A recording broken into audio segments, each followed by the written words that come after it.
zajmujemy się dzisiaj tymi grzejnikami niemieckimi przedwojennymi grzejnikami marki AEG.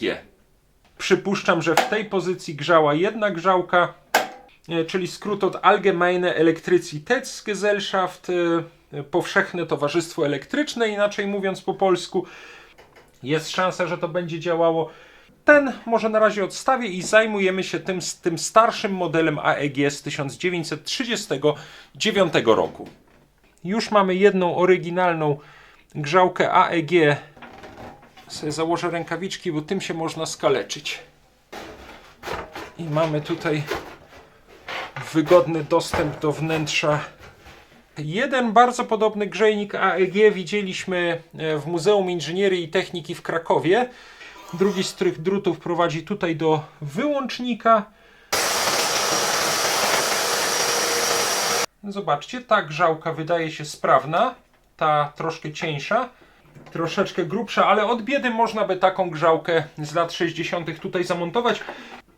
Tutaj mam połączenie na tą górną grzałkę i mam na tę dolną grzałkę. Bardzo delikatne, cieplutkie powietrze leci z obydwu grzałek. Mamy grzejnik wyczyszczony, zmontowany, sprawdzony. Cześć! Dzisiaj tutaj u mnie na stole warsztatowym, jak widzicie, zrobiło się dosyć tłoczno, bo postawiłem tutaj sporo, zresztą dosyć podobnych do siebie, starych elektrycznych grzejników, ale nie o wszystkich będziemy mówić w tym odcinku. Dzisiaj chciałbym zająć się przede wszystkim tymi dwoma, na pewno jednym z nich, a może obydwoma starymi niemieckimi grzejnikami elektrycznymi marki AEG. Ten na pewno pochodzi z roku 1939, ponieważ jest opatrzony datą produkcji. Ten nie ma chyba daty, ale wygląda bardzo podobnie i myślę, że pochodzi mniej więcej z tego samego okresu. Niedawno w dwóch odcinkach mówiliśmy o tych polskich przedwojennych, pochodzących także najprawdopodobniej z lat 1930 grzejnikach elektrycznych z warszawskiej fabryki braci Borkowskich, z fabryki Braborg. To jest akurat model z jedną grzałką, nawiasem mówiąc sprawny, bo robiliśmy test tego grzejnika. To jest jego troszeczkę większy kuzyn z dwiema grzałkami. Mam już przygotowane dwa odcinki o tych grzejnikach. Przyznaję, że nie wiem, czy w tym momencie obydwa są już zamieszczone na kanale, czy na razie pojawił się na przykład tylko odcinek o tym grzejniku.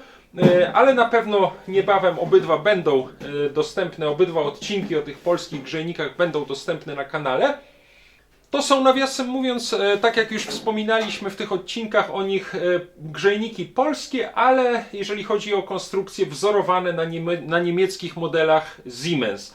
One się od tych grzejników AEG różnią, ale jeżeli kiedyś uda mi się takiego czy takie grzejniki marki Siemens zdobyć, pochodzące też jeszcze z lat 30., to je sobie porównamy, ale zewnętrznie są one bardzo podobne. Natomiast tutaj z tyłu za tymi grzejnikami mam jeszcze dwa modele, które pochodzą już z lat powojennych. To są polskie grzejniki Żelgosprzęt z Cieszyna, czyli chyba z późniejszej fabryki sprzętu elektrogrzejnego Termika. Tutaj w każdym razie jeszcze w latach 50.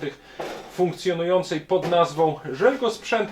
O nich dzisiaj w ogóle nie będziemy mówić, ale postawiłem je tutaj troszeczkę jako taka forma zapowiedzi, bo zobaczcie, one też są troszeczkę mniejsze, minimalnie mniejsze, ale są moim zdaniem konstrukcyjnie też wzorowane na tych starych, przedwojennych jeszcze niemieckich grzejnikach marki AEG. Myślę, że to też będzie ciekawe obejrzeć sobie troszkę dokładniej te grzejniki w oddzielnych odcinkach i także je wypróbować. Ale na razie, tak jak powiedziałem, wszystkie te inne grzejniki i te, o których już mówiliśmy z fabryki braci Borkowskich i te, o których dopiero będziemy mówić z fabryki Żelgosprzęt w Cieszynie, wszystkie te grzejniki na razie sprzątam, a my zajmujemy się dzisiaj tymi grzejnikami niemieckimi przedwojennymi grzejnikami marki AEG. Nawiasem mówiąc, o tym chyba nie wspomniałem, że te odcinki poświęcone starym grzejnikom elektrycznym powstają w ramach przygotowań do wystawy, która od grudnia 2025 roku będzie dostępna w Muzeum Nowoczesności w Olsztynie, a może już jest, jeżeli oglądacie ten odcinek po początku grudnia. Będzie to wystawa o tematyce, ogólnie mówiąc, zimowej, ale jej część będzie również poświęcona starym grzejnikom, termowentylatorom, staremu sprzętowi grzejnemu. Na pewno nie wszystkie z prezentowanych tutaj na kanale grzejników czy termowentylatorów znajdą się na wystawie, ale jednak myślę, że spora ich część będzie tam prezentowana, także w opisie tego nagrania na pewno zamieszczę też zaproszenie na taką wystawę, jeżeli tylko będzie już znany konkretny termin jej otwarcia i terminy prezentacji. Ale dzisiaj w ramach przygotowań eksponatów do tej wystawy chciałbym zająć się tymi grzejnikami i im poświęcić uwagę.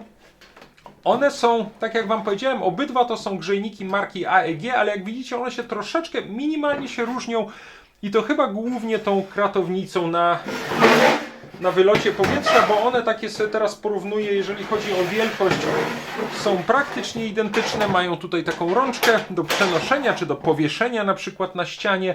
Z tyłu konstrukcyjnie są chyba również takie same, tutaj na górze mają otworki na wylocie powietrza. Podstawka taka sama.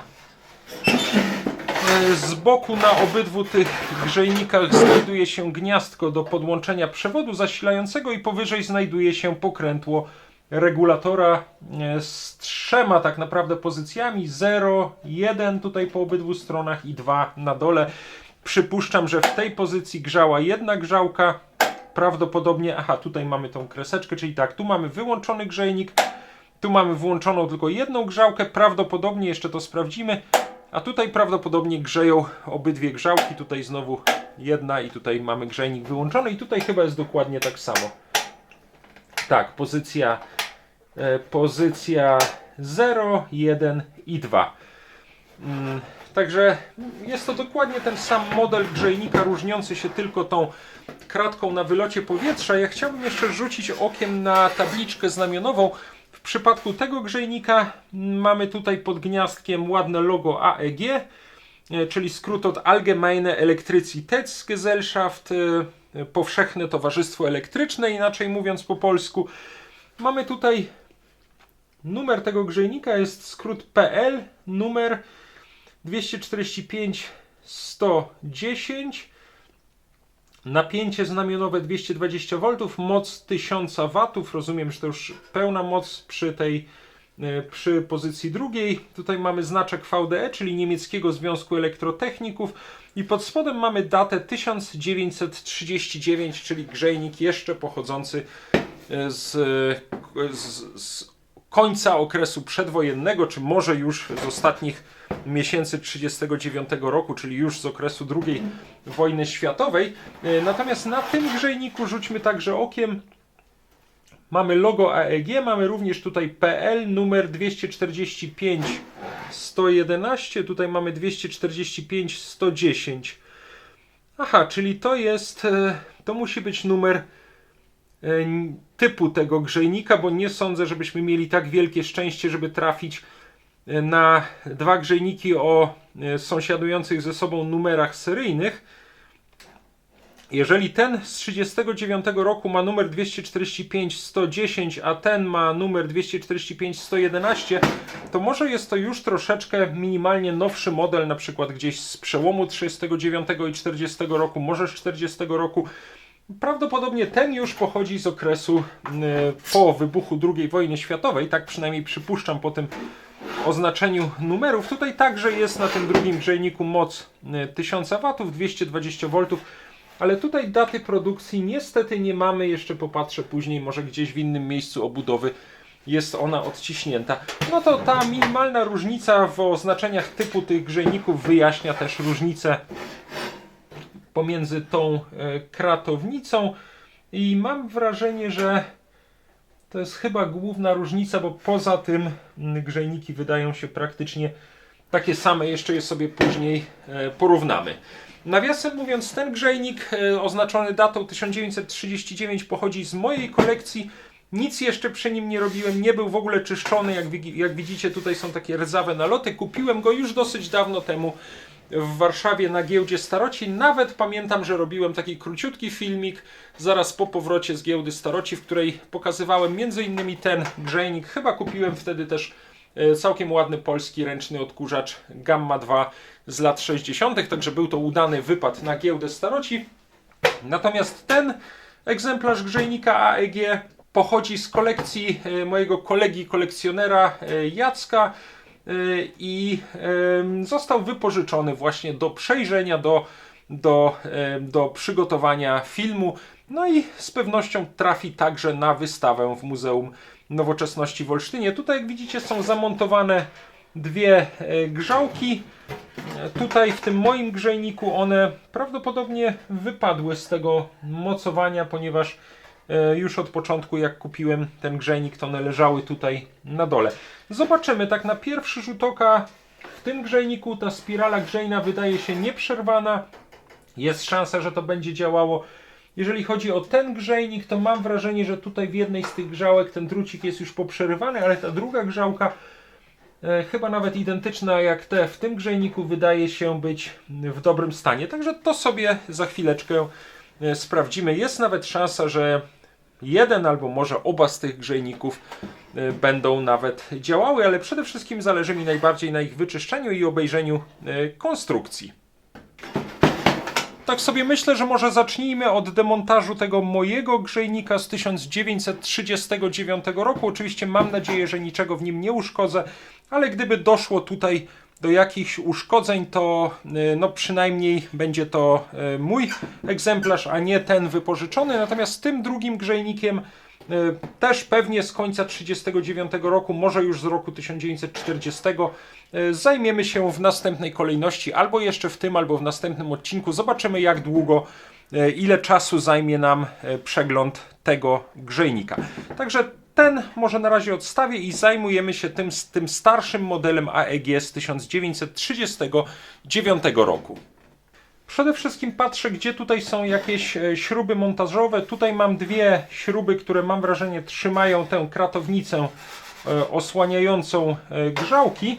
Natomiast poza tym mamy jeszcze tylko tutaj te dwie śruby, które prawdopodobnie trzymają całe te plecy, tę tylną osłonę grzejnika i zaraz je odkręcimy, spróbujemy to wyjąć. Ciekawe, czy będzie konieczność demontowania reszty tego grzejnika. Myślę, że jak odkręcimy te śruby, to będziemy w stanie całą tę osłonkę wysunąć i będziemy mieć dostęp tutaj do wnętrza, a jak odkręcimy te śruby z przodu, to będziemy mieć dostęp tutaj do grzałek i od tego, prawdę mówiąc, chciałbym zacząć.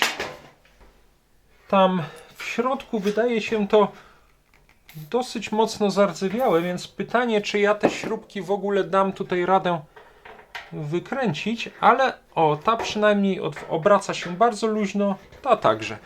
Dobra, czyli nie ma problemu. Tę już chyba odkręciłem. Tę także. One nie mają z drugiej strony nakrętek, są wkręcone tutaj w te metalowe takie uszy. Dobra, i tutaj mamy jeszcze część tej osłonki. Aha, czyli jest taka zewnętrzna ramka i w środku są jest włożona po prostu ta osłonka. I teraz tak naprawdę mamy tutaj bardzo wygodny dostęp do grzałek. Jedna z tych grzałek, no nie, tutaj też ten drut, prawdę mówiąc, na pierwszy rzut oka wydaje się nieprzerwany. Sprawdzimy to zaraz miernikiem. Tutaj widzę, aha, jest tak. Spróbuję Wam to zaraz wyświetlić w powiększeniu. Tutaj jest numer, prawdopodobnie typ tej grzałki. Nie widzę teraz dobrze. 57, chyba 505 jest logo AEG, 220 V i chyba 500 W. 500 W grzałka. I mam wrażenie, że ona była po prostu tutaj w to mocowanie w ten sposób wetknięta. Ona się wydaje taka dosyć wąska, prawdę mówiąc. Ta druga jest chyba szersza. Zobaczcie, ona ma ten ceramiczny korpus grzałki, ma jednak troszeczkę większą średnicę i wydaje mi się, że to jest chyba właściwa grzałka do tego typu grzejników. Ta być może jest wyjęta z jakiegoś innego, ale nie, ona też tutaj bardzo ładnie pasuje. To, że te grzałki leżały luzem, wynikało pewnie z tego, że kiedyś gdzieś w transporcie podczas przenoszenia ten grzejnik upadł, został rzucony i one po prostu stąd wypadły. Grzałki w tych grzejnikach z fabryki braci Borkowskich były mocowane na śruby, więc nie było tego niebezpieczeństwa, że gdzieś wypadną. Tutaj są tylko wsuwane. Ok, w każdym razie tutaj mamy już mamy jedną oryginalną grzałkę AEG, która nawet może jest szansa, że będzie sprawna. Zaraz to sprawdzimy. Zobaczmy teraz na tę drugą grzałkę. Tutaj także jest moc 500 W. 220 V. Ale tutaj logo AEG na tej grzałce nie widzę. Także to może być także innego producenta. Fajnie. W każdym razie tu mamy jedną na pewno oryginalną, a jeżeli jest to grzałka AEG, być może zamontowana jeszcze fabrycznie w tym grzejniku, no to ta pochodziłaby również z 1939 roku. Ta może być ewentualnie już wymieniona i troszeczkę nowsza. I ta bardzo dobrze tutaj w te mocowanie pasuje, chociaż mam wrażenie, że trzeba by to też troszeczkę jednak minimalnie dogiąć. Tutaj są takie ceramiczne izolatory, w których jest zamontowane te uchwyty grzałek. Troszeczkę trzeba będzie z rdzy ten, nie wiem, odbłyśnik chyba wyczyścić, ale poza tym wygląda to wszystko bardzo ładnie. Tutaj tę rdzę troszeczkę odrdzewiaczem też zabezpieczymy. Ja tego, broń Boże, żadną tam szczotką drucianą nie będę czyścił. Może troszeczkę taką drobną wełną stalową. Ok, czyli tak, grzałki mamy już wyjęte. Odwracam teraz ten grzejnik i zobaczę, co się stanie, jak odkręcę tutaj te dwie śruby, które mają nakrętki po drugiej stronie. Może ja sobie to w ten sposób postawię. Zobaczymy, czy te nakrętki też się dobrze odkręcą. W tych polskich grzejnikach z fabryki braci Borkowskich, zwłaszcza w jednym z nich, tym z jedną grzałką, bardzo ładnie wszystko się rozkręcało. Miał on jeszcze takie chyba miedziane śruby z nakrętkami, które w ogóle nie były zardzewiałe. Tutaj ta jedna śruba odkręca się bardzo dobrze.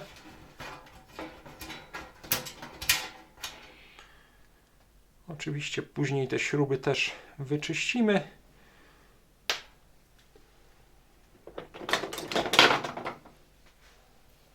Tą drugą nakrętkę muszę przytrzymać szczypcami, bo ona mi się kręci razem ze śrubą. O, teraz śruba ruszyła.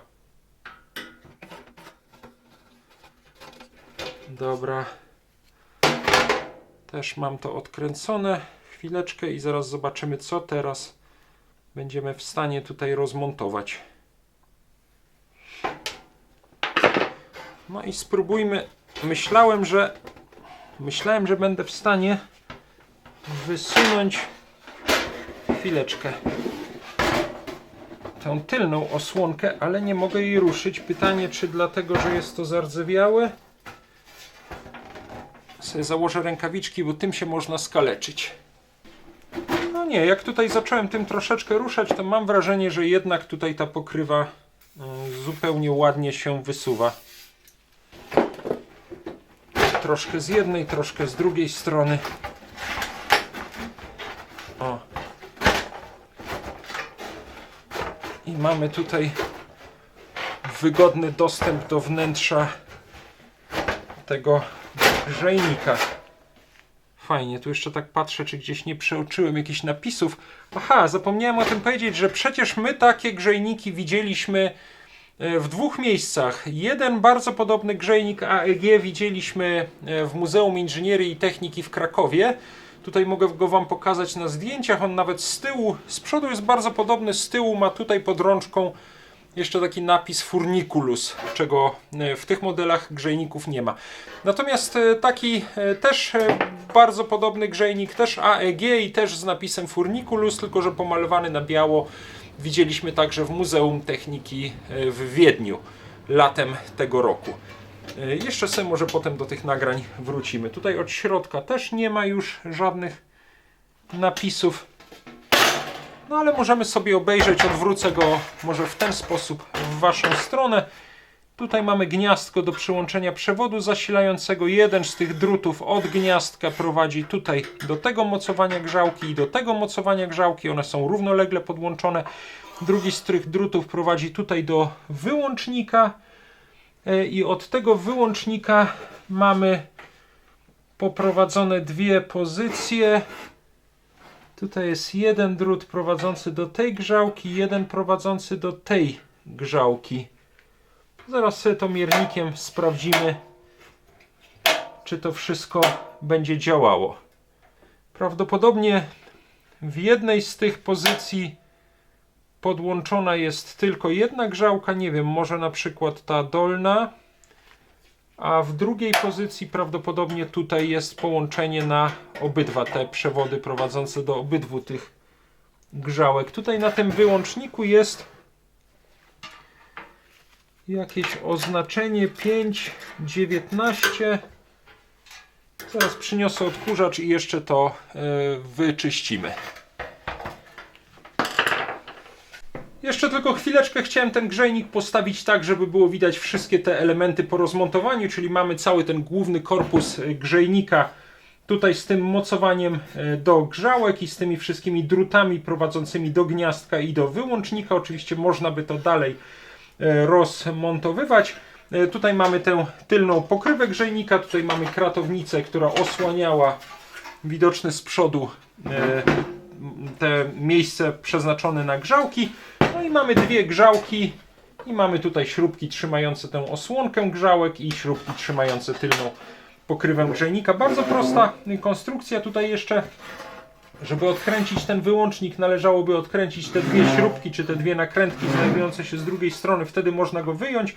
Można zdemontować te druty prowadzące właśnie do wyłącznika i do gniazdka. Można zdemontować tutaj to gniazdko, natomiast reszta obudowy tego grzejnika jest zmontowana w ten sposób, że zobaczcie, są tutaj po prostu takie blaszki, które są kombinerkami powyginane. Nie jest to poskręcane przy pomocy śrub. No ale tego dalej nie będziemy demontować, ewentualnie wyczyścimy to troszeczkę w środku odrdzewiaczem. Jak wyczyścimy ten wyłącznik i gniazdko, to może jeszcze jakieś napisy się tutaj znajdą i zaraz zrobimy też miernikiem próbę tych grzałek. Ja teraz przyniosłem tutaj odkurzacz warsztatowy, może to na chwileczkę odłożę i spróbuję tutaj w tym grzejniku odrobinę poodkurzać.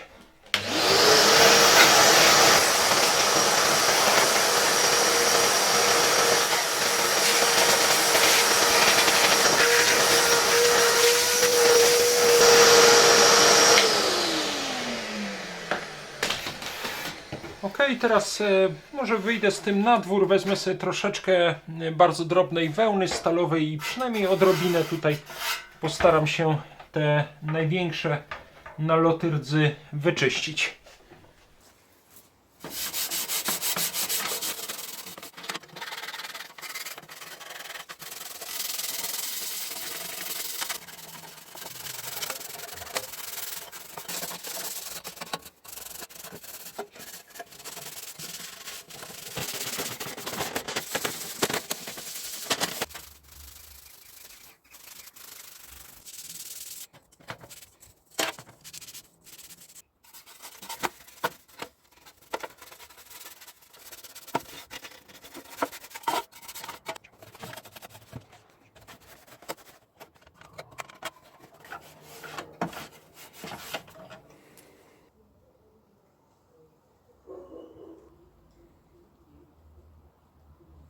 A ja tymczasem jestem już ponownie w warsztacie i zaraz weźmiemy się za montaż tego grzejnika, tylko chciałbym jeszcze troszeczkę przetrzeć tę obudowę, zwłaszcza tutaj z tych lakierowanych części wytrzeć nadmiar tego odrdzewiacza, żeby lakier nie uległ zniszczeniu.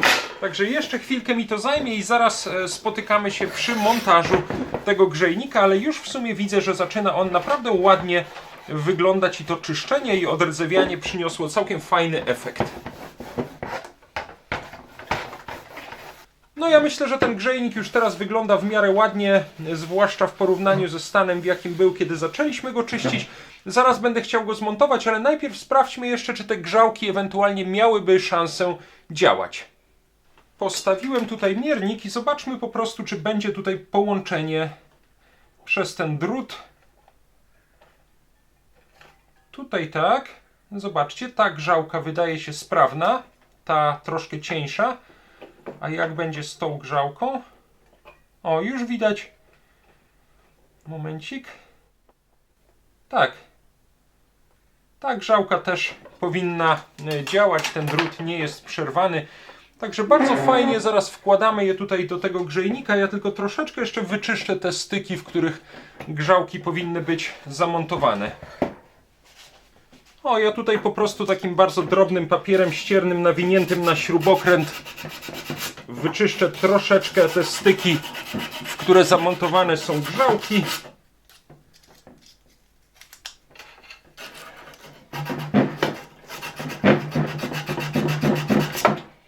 Tutaj tak samo.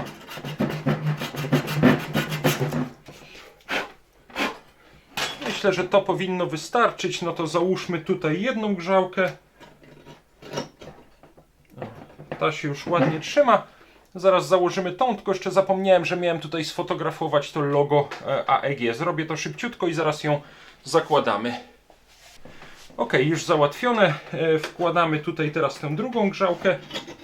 Aha, jeszcze coś z ciekawości zobaczę, przyniosę takie polskie grzałki z fabryki sprzętu elektrogrzejnego Termika z lat 60. Zobaczymy, czy one by tutaj ewentualnie pasowały.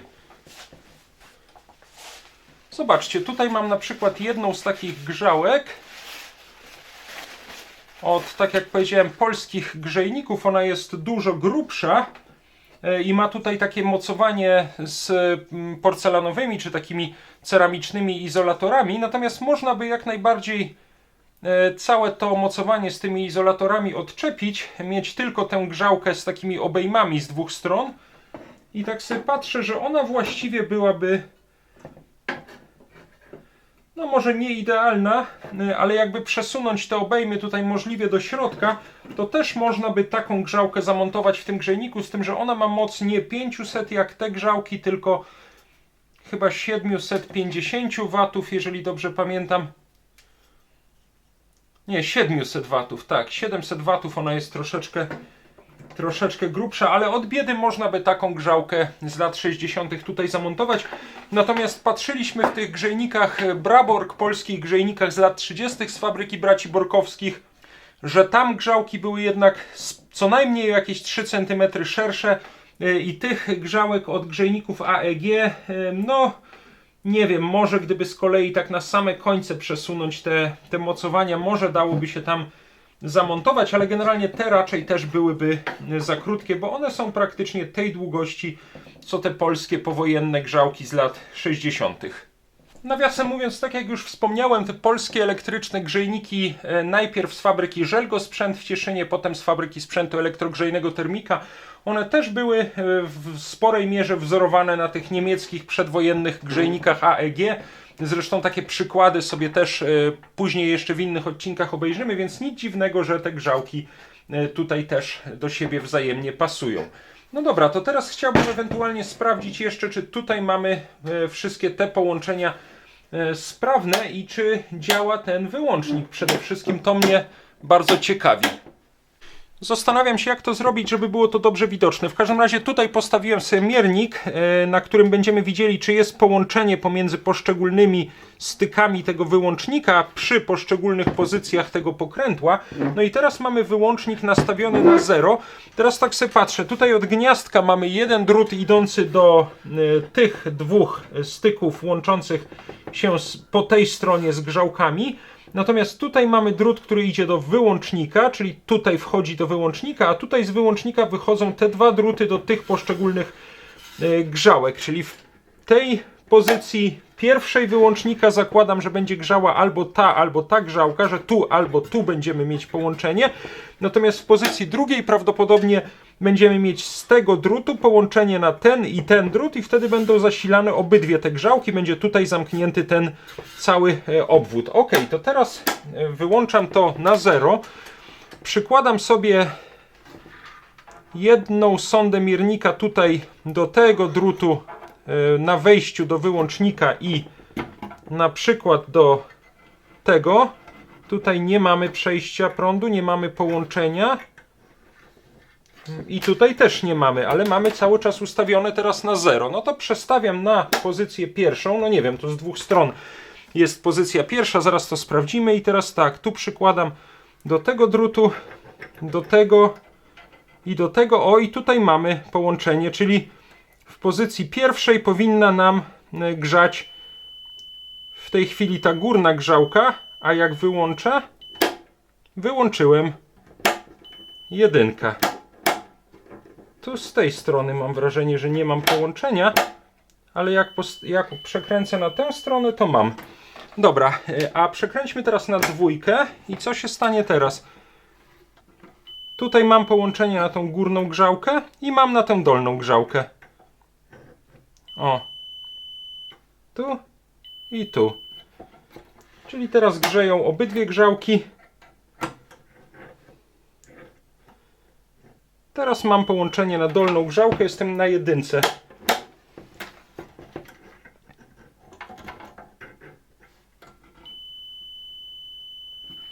Ciekawe. Jedna. Ok, mam wrażenie, że tak. Na 0 nie grzeje żadna grzałka. Tutaj na jedynkę z tej strony grzeje dolna grzałka. Na dwójce grzeją obydwie grzałki. Jak przekręcę na jedynkę tutaj, to grzeje tylko ta górna grzałka. Tak mi się wydaje.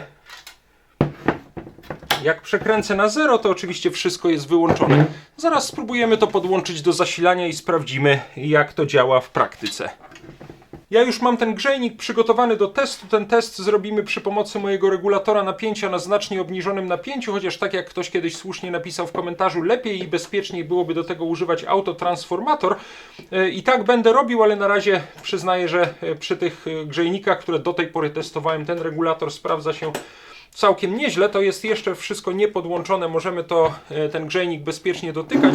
Pamiętajmy, że tutaj te druty będą pod napięciem, także tutaj absolutnie niczego nie dotykamy. Najlepiej na wszelki wypadek w ogóle tej obudowy grzejnika nie dotykamy, a ja będę chciał teraz sprawdzić, czy ten grzejnik w ogóle będzie działał.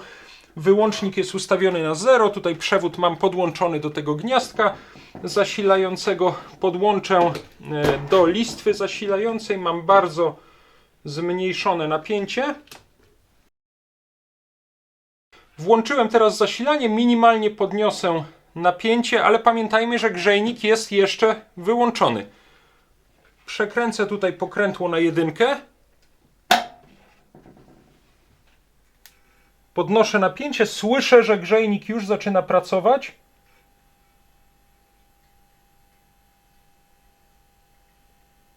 I chyba tak, górna grzałka grzeje.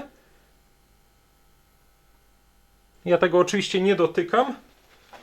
Przekręcę teraz ten wyłącznik na dwójkę. O, pracuje głośniej i teraz powinny pracować obie grzałki. Tak. Jedna, druga. Cieplutko. Tutaj jeszcze przez chwilkę coś się zaczęło dymić, prawdopodobnie jakieś resztki od rdzewiacza. Bardzo delikatne, cieplutkie powietrze leci z obydwu grzałek tego grzejnika, ale mamy teraz bardzo obniżone napięcie, jakieś 70-80 V przypuszczam mniej więcej w tej pozycji. Ładnie grzeje.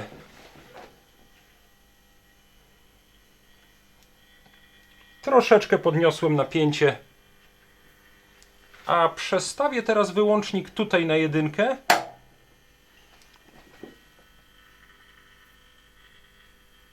Teraz prawdę mówiąc nie jestem pewien, bo obie te grzałki były ciepłe. Ale wydaje mi się, że ta dolna teraz grzeje. Czyli w tej pozycji na jedynce, tak jak jest teraz, grzeje dolna grzałka. Teraz wyłączyłem w ogóle. Teraz dałem na jedynkę i chyba... Momencik. Teraz grzeje górna grzałka, dolna nie grzeje. Tak. Przekręcam na dwójkę. Teraz grzeją obydwie grzałki. Przekręcam na jedynkę znowu z tej strony i teraz grzeje tylko dolna grzałka. Ok, czyli tak ta regulacja działa. Przekręciłem teraz na 0.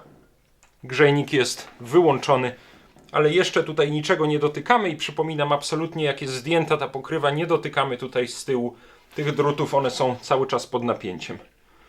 Zmniejszam napięcie, wyłączam zasilanie, wyłączam tutaj wszystko. Możemy teraz bezpiecznie ten grzejnik dotykać, aczkolwiek te grzałki mogą być jeszcze stosunkowo ciepłe. Tutaj nawet ta obudowa jest jeszcze dosyć ciepła, ale bardzo fajnie, bo sprawdziliśmy, że urządzenie jest właściwie w pełni sprawne i nawet te obydwie grzałki funkcjonują, w tym także jedna, ta dolna jeszcze oryginalna z logo AEG, być może nawet też pochodząca jeszcze z roku 1939. Bardzo się cieszę, że ten test się udał, że ten grzejnik po wyczyszczeniu i ponownym zmontowaniu okazał się sprawny. No to zmontujmy go teraz do końca. Po prostu założymy tutaj teraz tę pokrywę. Prawdę mówiąc, nie pamiętam, jak to jest zrobione w tym drugim grzejniku. Czy ona powinna być tutaj na zewnątrz? Chyba tak, bo tutaj widzę ślady podkładek. Spojrzałem sobie w tym drugim grzejniku AEG, ta pokrywa jest zamontowana tak, wsunięta tutaj pod te krawędzie, ale zamontowana na wierzchu nad tymi nóżkami. Natomiast w tym grzejniku, z tego co pamiętam, ona była pod spodem i chyba tak będzie łatwiej ją tutaj wsunąć. Tym bardziej, że jest to już do takiej pozycji dopasowane.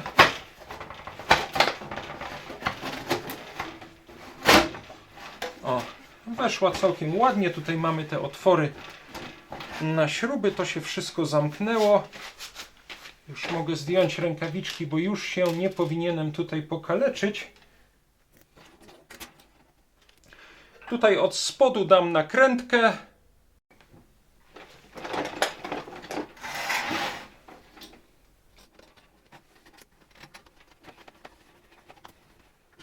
O, chyba nawet jest już dosyć mocno. Tutaj tak samo śruba, podkładka,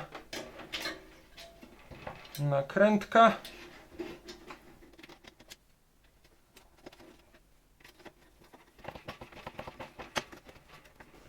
No i mamy tę tylną pokrywę ładnie przykręconą. To co nam jeszcze zostało, to jest założenie tej osłonki tutaj na wylocie powietrza. Pamiętajmy, że nie możemy tym zbyt mocno rzucać, bo te grzałki mogą dosyć łatwo wypaść tutaj z tego mocowania.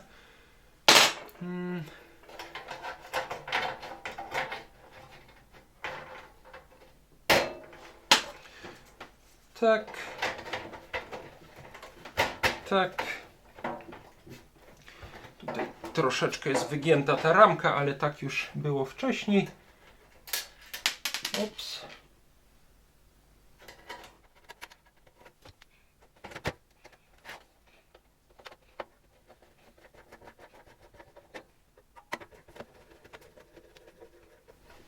No i już ta osłonka też bardzo ładnie się tutaj trzyma. Mamy grzejnik wyczyszczony, zmontowany, sprawdzony. Wiemy nawet, że działa, chociaż w sumie dla takiego grzejnika jako eksponatu na wystawie to, że działa, nie ma większego znaczenia, ale zawsze fajnie wiedzieć, że udało się to urządzenie przywrócić do stanu używania i wiemy nawet, że ten stary wyłącznik jeszcze z lat 30. również jest sprawny. Ja na koniec jeszcze na chwileczkę ten grzejnik po zmontowaniu podłączę. Niech on sobie jeszcze chwilkę tutaj pochodzi, nawet na zmniejszonym napięciu. A myślę, że tym grzejnikiem zajmiemy się już w kolejnym odcinku, bo nie chciałbym tego odcinka przedłużać. Przypominam, to jest grzejnik model 245-111. Ten, który oglądaliśmy dzisiaj, to jest 245-110. Ten pochodzi na pewno z roku 1939, ponieważ ma odbitą tutaj datę z boku. Ten daty nie ma, ale biorąc pod uwagę jego pokrewieństwo z tym grzejnikiem, powiedziałbym, że albo również jest to model z roku 1939, albo jeżeli jest to troszeczkę nowszy model, no to może gdzieś z przełomu 39-40, może z 40. Nie mam pojęcia, ale w każdym razie mniej więcej z tego samego okresu pochodzą obydwa te grzejniki. No właśnie, i może jeszcze w odcinku o tym grzejniku, jak będziemy nim się zajmować, jak go wyczyścimy, oczywiście też go przetestujemy, ale może porozmawiamy sobie też chwilkę o historii AEG i o obecności AEG, czyli Allgemeine Elektrizitätsgesellschaft, Powszechnego Towarzystwa Elektrycznego, organizacji niemieckiej, ale obecnej także w latach międzywojennych w Polsce. Ja tutaj kilka, niewiele, ale kilka jakichś informacji na ten temat znalazłem. O tym nie było czasu powiedzieć w tym odcinku, no to może w odcinku o tym grzejniku właśnie też trochę zajmiemy się historią. Za dzisiaj bardzo, bardzo Wam dziękuję. Cieszę się, że udało się ten grzejnik fajnie wyczyścić, w cudzysłowie odnowić i doprowadzić do używalności i niebawem widzimy się w odcinku o tym grzejniku i o kilku innych. Między innymi przypominam, że obejrzymy też w oddzielnych odcinkach polskie grzejniki Żelgo Sprzęt z Cieszyna, które troszeczkę są na tych modelach AEG wzorowane.